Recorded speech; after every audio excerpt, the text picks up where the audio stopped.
Paul, thanks for joining us the morning after the night before, as it were. It was a tense final game heading into the final group stage fixture against Lancashire, especially when the fixture was playing itself out, but also with the focus elsewhere on group stages around the country to see whether we could or could not make it into the quarterfinals.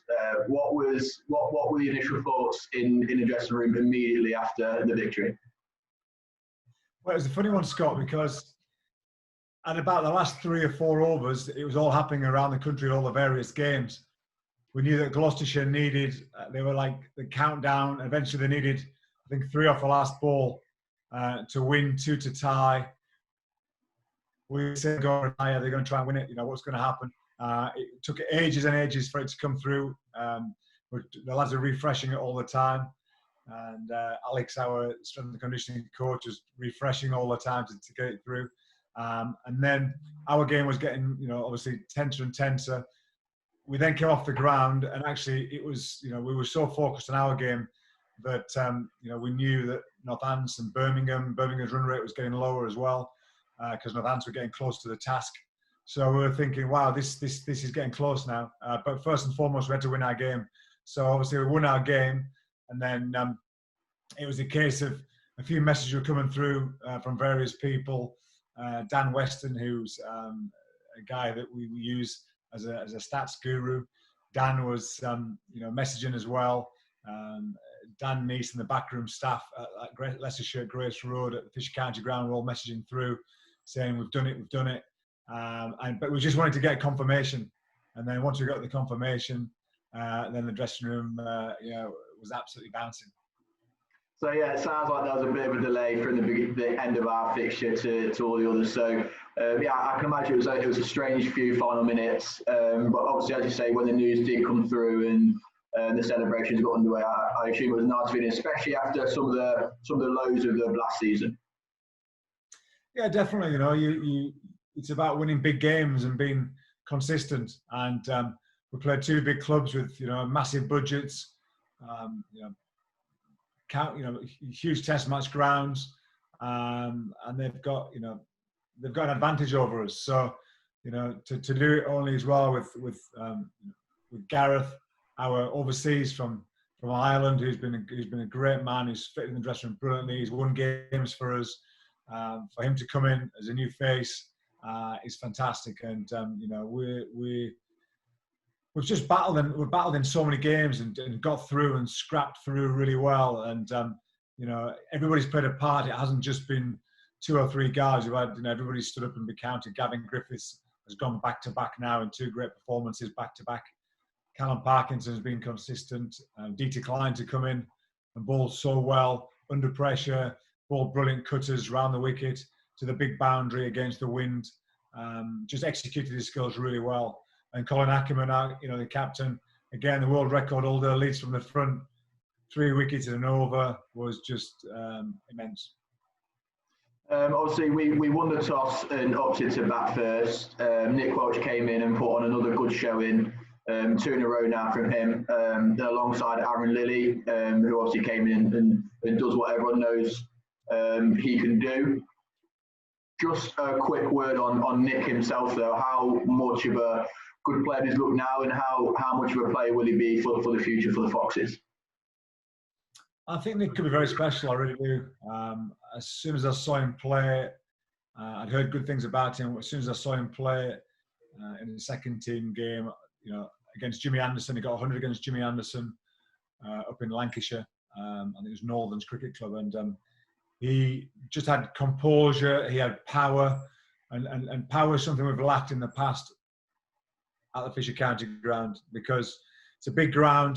Hitting boundaries is really important in T20 cricket, and he's a guy that can hit people's best bowlers' best balls for 4 and 6. And we saw it yesterday. Mahmood came in, international bowler, bowled just back of a length, and he disappeared twice into the stand on a mammoth boundary into a very, very strong wind. So Nick adds a real power and a sort of a freedom to his game, which can be deadly. And match-winning performances. He's got so many match-winning performances in, and he's not just every ball's going out the ground. He's got a good technique. but he's got power, and power is deadly in this format. And just so pleased. He's a bit frenetic in his first game. After that, he learned a lot. He's a fast learner, and he's been tremendous. And again, we still want one of our top 4 to get a 65 plus, and just to take it a little bit deeper. And then they're good lessons we've learned. So we still haven't played our very best game yet. Nick 43 at that time was just going nicely.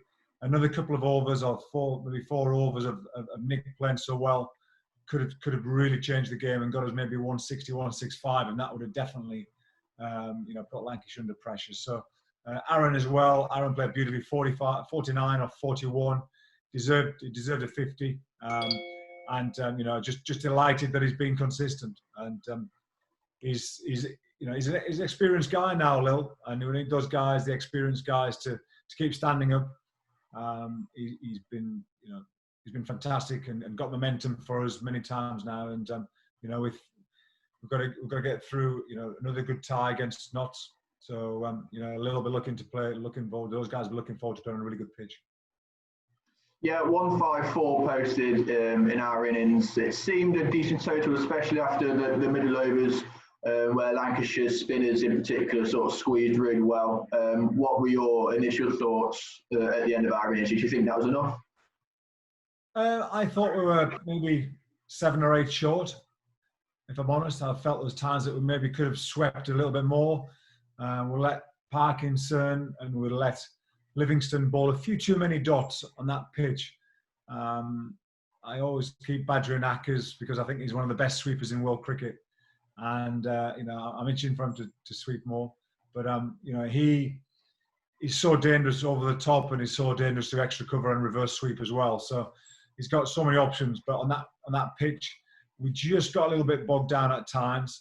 It was only a fantastic little finish with Lewis Hill, and Harry Swindles, who saw it through and got real momentum at the end of the innings. But their spinners, it was always going to be a turning pitch at Old Trafford. And they've struggled in the past at times against spin. If you get them sort of 3-4 down, they can struggle, and we knew that. So we realistically knew if we took 5 wickets yesterday, we'd been with a real shout. It was neck and neck in Lancashire's innings up until about the 16th over when Ackman did his magic. But prior to that, they needed, I think, 43 with 9 wickets in hand from the remaining 5 overs. What were you feeling at that point? Did you think we could push on and win the tie? No, I didn't. I felt it was still tight because pressure to score on that pitch with everybody who came in our innings said it was tough to score and tough to get going. It took you, normally it takes you 4 or 5 balls, but it was taking them longer. It was taking 6, 7, 8 balls to get the pace of the pitch with people's variations and the sort of lack of bounce at times. It was the international wicket. It was a bit tired, and Davies played well. Livingston gave real impetus up front. Went very positive against Callum and got a couple of good shots away. Croft played nicely, but we always knew that if we could just get a couple of wickets, then it was going to be tough for the new batsman. That would put pressure on the guy who was in, and you're never really out of it. But if we spin the roll round, we'd have been very disappointed to lose that game if that was us with that many wickets in hand. But it was a slightly unique pitch, and we just held our areas. We held our discipline. We stayed in the game. We executed our slow balls. The line that we bowled, the spinners, the line and length they bowled, and the variety of the bowlers was tremendous. And we made it difficult for them. We put the odds in our favour, the areas that we landed the ball, and asked good questions. And in the end, those questions are good enough. And we took wickets consistently. Villas was a massive wicket. He just went across a little bit too much. Ackers, bowled his big spinning ball and it bowled him around his legs. So, just delighted that that middle order, only had a handful of balls at best each, and you don't win a game from that. The 16th over, I think, proved a turning point in the tie. Obviously, Colin came in, claimed 3 wickets and conceded just 1 run. Should we keep getting surprised from when Colin turns up with the ball, or is it something we should come to expect now, and maybe consider him a full-time spinner possibly? I don't know. Oh no, absolutely. He's somebody that I keep saying to Aki, he's got to keep bowling more. He's very keen on other people bowling as well. But he's such a big spinner of the ball, and he bowls a good pace, and he's tall and he gets bounce. And they're three crucial things a spinner has.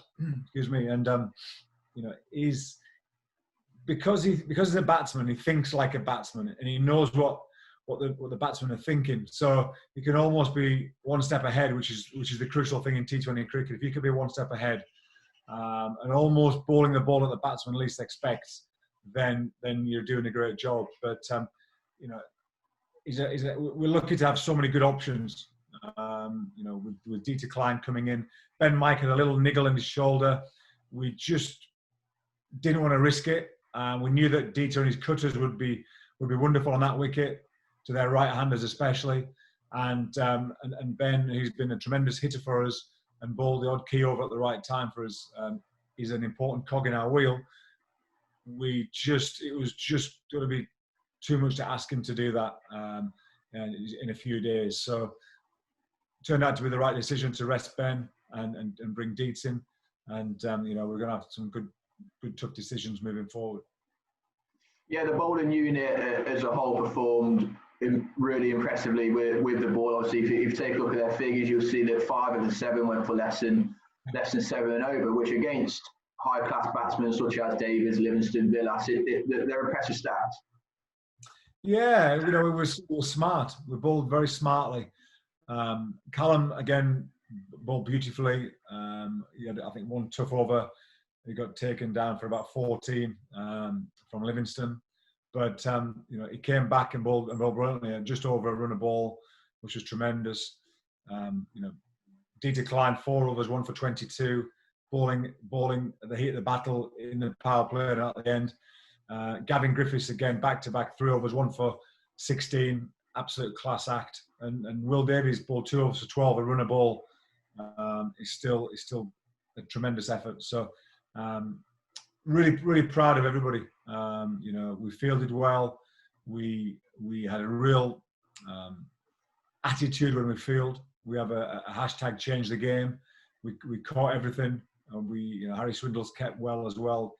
And we put our bodies on the line when we needed to, when we stood up in the battle. There was a lot of passion in the game, and we matched that passion. And we never ever went back. We stood up tall and fought fire with fire, and I'm just so proud of the guys.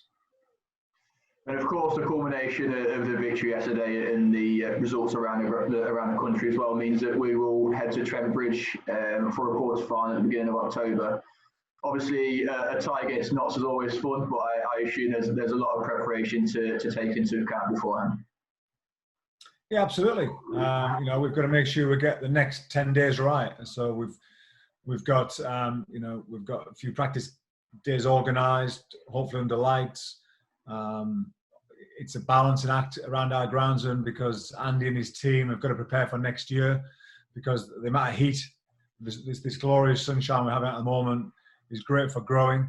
And in probably 10 days, 2 weeks' time, there won't be much growing around. So we've got to make sure that the square's all seeded, the topsoils are all put on, and they can do their work. Otherwise, we're going to be short of pitches next year. So we'll obviously help and support Andy and his team around that. And, we need their support as well with our practice moving forward. So it'll be nice to get a little practice game in against someone or our own opposition some stage. We'll do some centre wicket scenarios. We're just going to make sure that we keep our sharpness and our clarity of thought and our execution in practice.